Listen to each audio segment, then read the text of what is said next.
nasubukan mo na bang maglakad sa buhangin sa beach? Mahiga sa damuhan?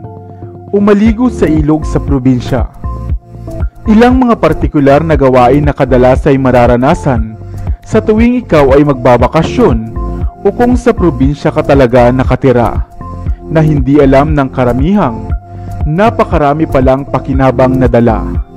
Ito ang tinatawag na grounding.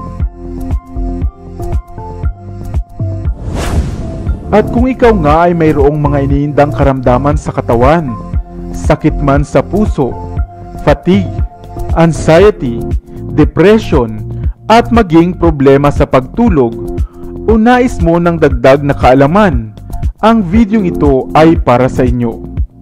Pero bago tayo magpatuloy, kung bago ka pa lamang dito sa ating channel, ay huwag mong kalimutan na pindutin ang subscribe button at ang notification bell. At mag-follow na rin sa ating Facebook page upang lagi kang updated sa aking mga bagong uploads. Ano nga ba ang grounding? Ang grounding o earthing ay ang natural na pagkukonek natin ng ating katawan sa natural na mundo, ang Earth. Dahil ang ating mundo ay binubuo nga ng maraming mga electric charge, vibrations at mga paggalaw. Mga aspetong kailangan din pala ng ating katawan.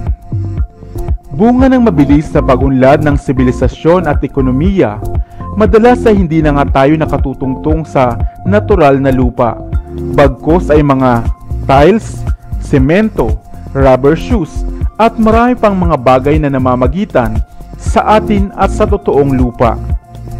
Kailan ka nga ba huling naglakad ng nakaapak sa lupa, sa buhanginan o sa damuhan? Sapagkat ito ay mayroon palang napakalaking papel sa pagpapagaling ng ating katawan sa mga karamdamang iniinda, sa tulong ng mga electric charges buhat sa ating mundong ginagalawan.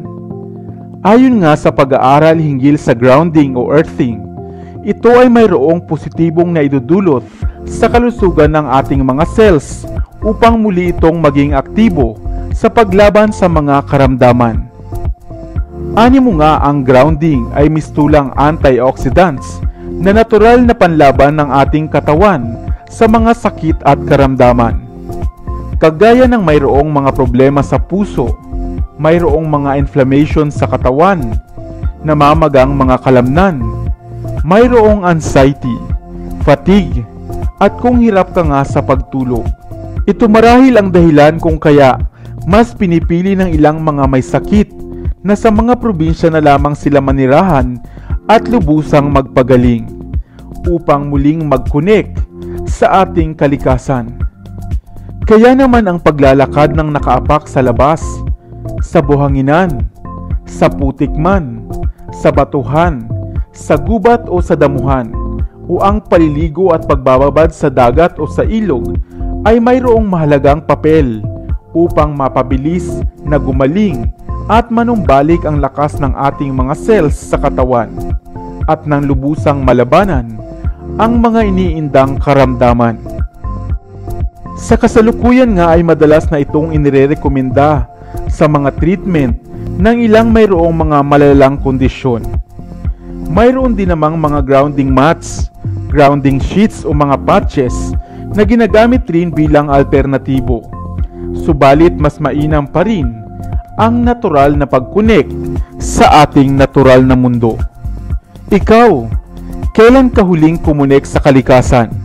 Isang simple at naka-enjoy na aktibidad, subalit mayroon din palang malaking pakinabang at tulong sa ating kalusugan. Kaya ikaw, subukan mo ring ibalanse ang buhay. Huwag puro work, kundi work-life balance lamang. Sana ay may bago kang natutunan sa videong ito. Iwan ka naman ng comment sa comment section sa ibaba. I-like at i-share mo na rin para naman sa kaalaman ng iba.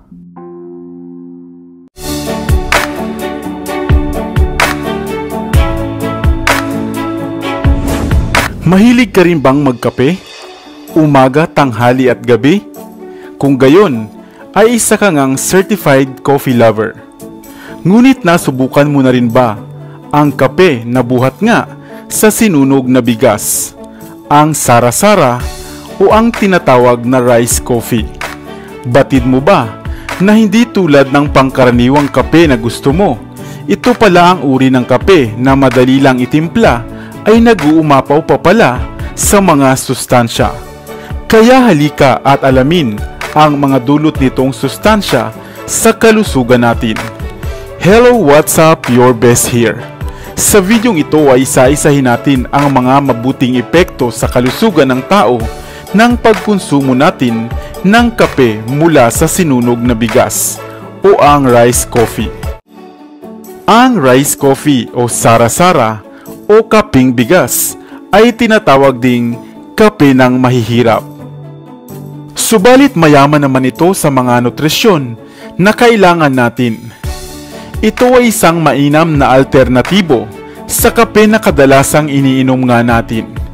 Kaya kung umiiwas ka sa caffeine, ito ang kape na para sa iyo. Napakayaman ito sa antioxidants, gluten-free at purely organic. Magsangad ka lamang o kaya ay magsunog ng bigas, lagyan ng mainit na tubig at asukal na pampalasa ay matitikman mo na nga ang malinamnam na lasa ng kapeng bigas o ng sara-sara. Ang inuming ito ay nakasanayan na gawing substitute sa kape ng mga tao sa Asia, lalo na nga sa Japan at dito rin sa atin sa Pilipinas. At dahil marami ang naglalabasang mga karamdaman ngayon na kaugnay ng labis na pagkakape, at kung hindi mo nga talaga ito maiwasan, bakit hindi naman ito o ang kape na buhat sa sinangad na bigas ang iyong subukan? Narito ang 10 benepisyo sa katawan ng pag-inom ng rice coffee. Number 1. Isang mahusay na source ng antioxidant ang kapeng sara-sara o ang kapeng bigas. Number 2. Ang kapeng ito rin ay mayaman sa pectic acid na makatutulong upang makaiwas ka sa pagkakaroon ng colon cancer. Number 3. Isa rin itong mainam na detoxifier at nag-aalis ng mga toxins sa ating katawan. Number 4. Kaugnay nito ay naglilinis din ito ng ating dugo upang maiwasan ang maruming dugo na simula pa nga ng iba pang mga sakit at komplikasyon sa ating kalusugan. Number 5. At dahil wala itong caffeine, ay madali ka ring makatutulog sa gabi kahit uminom ka pa nga nito ng hating gabi. Number 6. At kung kayo naman ay nagda-diet, talo pa nga nito ang pagkain mo ng brown rice dahil sa mga benepisyo nitong dala. Number 7.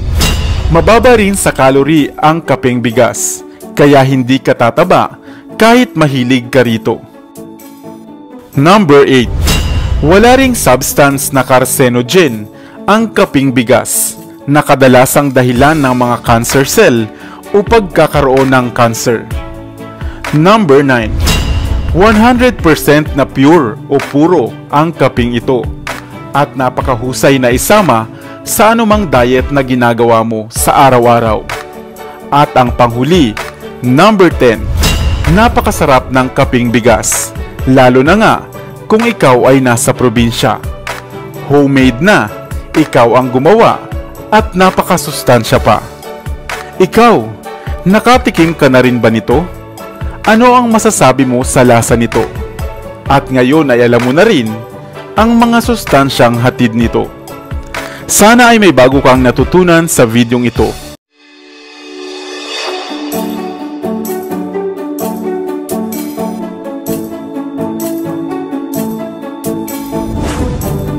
Madalas ka bang kumakain ng gulay na chop suey?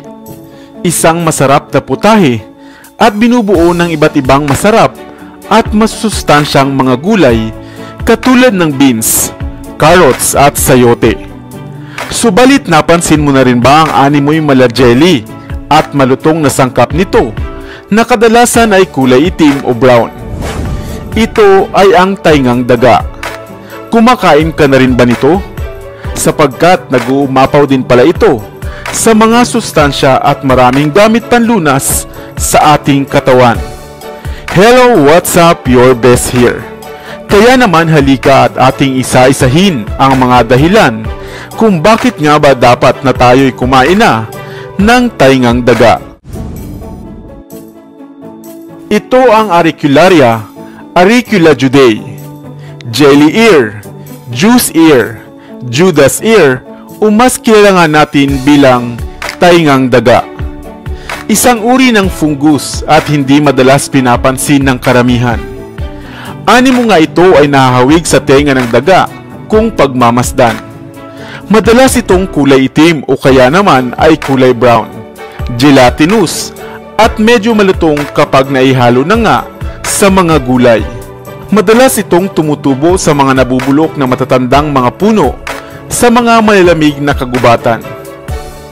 Maging noong 19th century nga, ang taingang daga ay kanila nang ginagamit sa pagpapagaling ng ilang karamdaman at kondisyon. Bago pa nga ito, makilala bilang isang pagkain.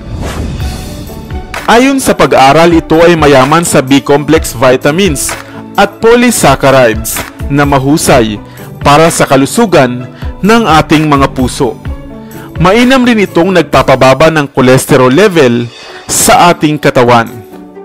Ang adenosine nitong taglay ay makatutulong rin upang maiwasan ang pagkakaroon ng blood clotting at pagtaas ng blood pressure.